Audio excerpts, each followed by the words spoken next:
नमस्कार साथियों। आज हम पढ़ने वाले हैं सीरिया के बारे में।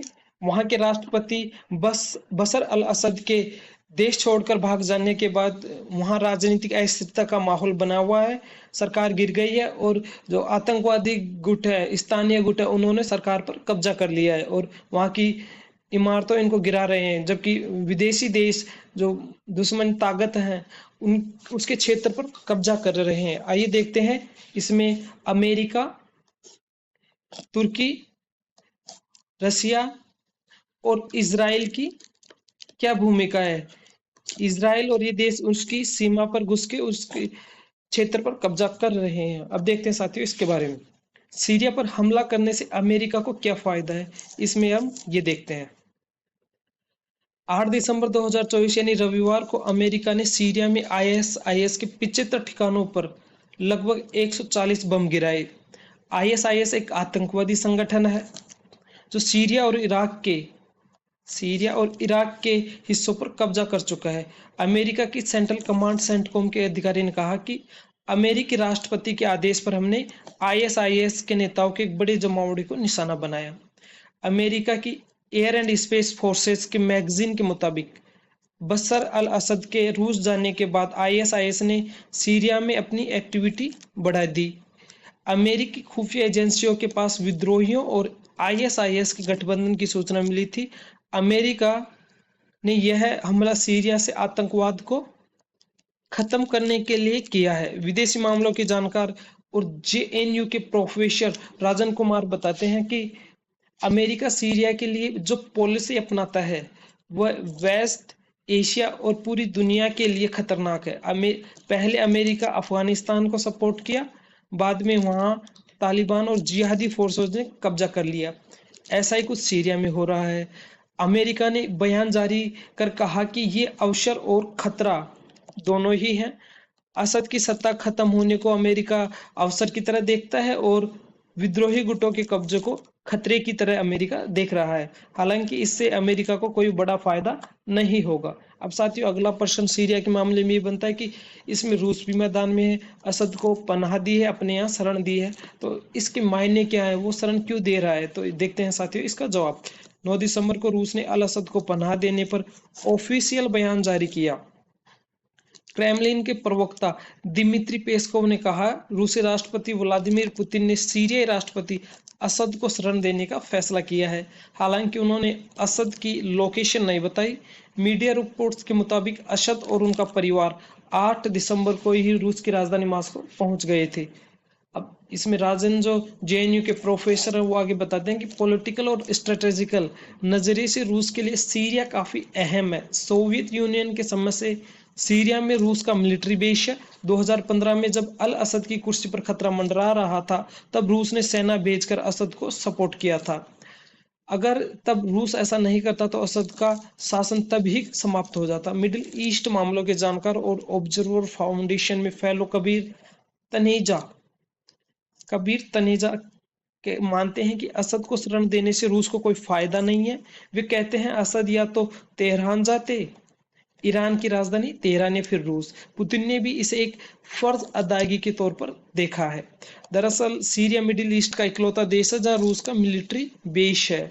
अगर ये बेस यहाँ से हट गया तो रूस की मिडिल ईस्ट से मौजूदगी भी खत्म हो जाएगी।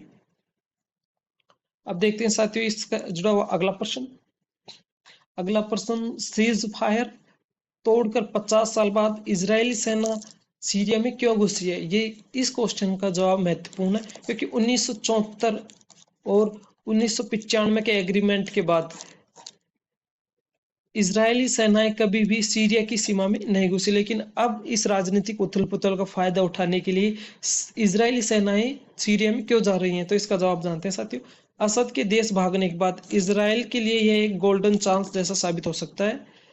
इजराइल और सीरिया के रिश्ते हमेशा तनावपूर्ण रहे हैं। दोनों देशों के बीच कई युद्ध हो चुके हैं। सीरिया में हिजबुल्ला जैसे इजराइल के दुश्मन देश पनाह लेते हैं, इस वजह से यह देश इजराइल के निशाने पर रहा है। अगला पर इसी में देखते हैं 1974 का जो एग्रीमेंट हुआ था उसके बाद इजरायली सेना इसमें कभी नहीं घुसी। इजराइल ने वहां के गोलन हाइट्स के 10 किलोमीटर के क्षेत्र पर कब्जा कर लिया है। गोलन हाइट्स इजराइल और जो सीरिया उसके बीच एक बफर जोन है। रिपोर्ट्स में माने तो इसराइल ने बहुत पहले ही सीरिया के इन इलाकों पर कब्जे की प्लानिंग बनाई थी। एक्सपर्ट्स मानते हैं कि इसराइल सीरिया पर कब्जा करके ईरान पर भी दबाव बनाना चाहता है। यहाँ पर जो कुर्दिश लड़ाके हैं गोलन हाइट्स में, उनकी मदद करके इसराइल ईरान को कमजोर करना चाहता है। अगर कुर्दिश फ्रंट मजबूत होकर ईरान के खिलाफ लड़ता है तो ईरान हिजबुल्लाह की मदद नहीं कर पाएगा, इससे इसराइल आसानी से हिजबुल्लाह को हरा सकेगा। अगले प्रश्न में देखते हैं इस पूरे मामले में तुर्की का क्या रोल है। तुर्की के राष्ट्रपति रेसेप तैयब एर्दोगन है और इसका इस मामले में क्या रोल है। रॉयटर्स के मुताबिक 6 महीने पहले विद्रोहियों ने तुर्की के राष्ट्रपति को इस बात की सूचना दी थी कि वो एक बड़ा हमला करेंगे। विद्रोहियों को मानना था कि तुर्की इससे सहमत है क्योंकि तुर्की लंबे समय से विद्रोहियों का समर्थन करता रहा है। तुर्की के उप विदेश उप मंत्री नूह इल्मियाज का एक बयान जारी कर इस बात से इनकार तो किया है, लेकिन कहीं ना कहीं अंदर अंदर कुछ न कुछ प्लानिंग तो रही है। वहां के विदेश मंत्री कहते हैं अंकारा सीरिया के हमले में शामिल नहीं था, तुर्की ने इस हमले के लिए इजाजत नहीं दी थी।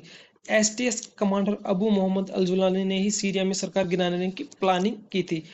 एचटीएस कमांडर अबू मोहम्मद अल जुलानी ने ही, क्योंकि जुलानी को अमेरिका, ब्रिटेन और तुर्की समेत कई देश आतंकवादी घोषित कर चुके हैं। तुर्की सीरिया की सरकार का विरोधी जरूर रहा है, लेकिन उसने एचटीएस ग्रुप को कभी समर्थन नहीं दिया। तुर्की को उम्मीद है कि सीरिया में शांति से शरणार्थियों की वापसी के लिए अनुकूल माहौल बनेगा। यह शरणार्थी चले गए थे क्योंकि विद्रोहियों ने जंग छेड़ दी थी।